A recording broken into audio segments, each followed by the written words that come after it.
Kapag may mga anino sa bahay ninyo na ayaw umalis, hayaan nyo lang. Baka hindi orasyon o asin ang solusyon. Gawin ninyo yung ginawa ng isang pamilya na bigla na lang nilubayan ng mga nilalang na hindi nila nakikita.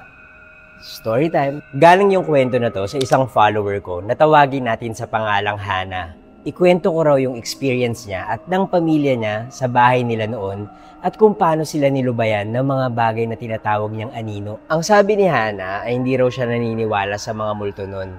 Pero nung 8 years old siya, parang meron na siyang napapansing kakaiba.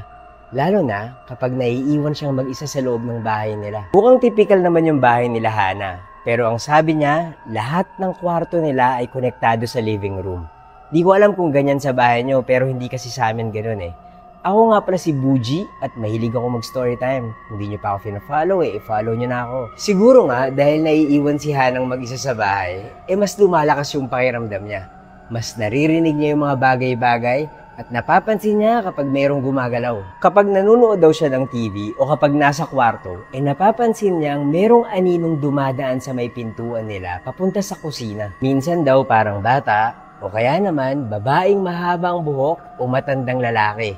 Iniisip na lang niya na guni-guni niya yun. At isang beses, nagkaroon siya ng lakas ng loob na sundan yung anino. Pero pagdating niya sa kusina, wala namang tao. Tapos, paglingon niya sa likod, papunta sa sala nila, wala pa ring tao. May isang araw nakasama ni Hana yung nanay at kuya niya.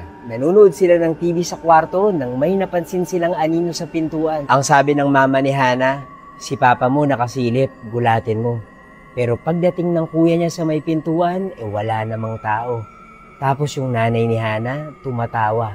Alam daw niya na hindi yun yung papa nila. Apparently, alam ng buong pamilya ni Hana na may nagpaparamdam na kakaiba doon sa bahay nila.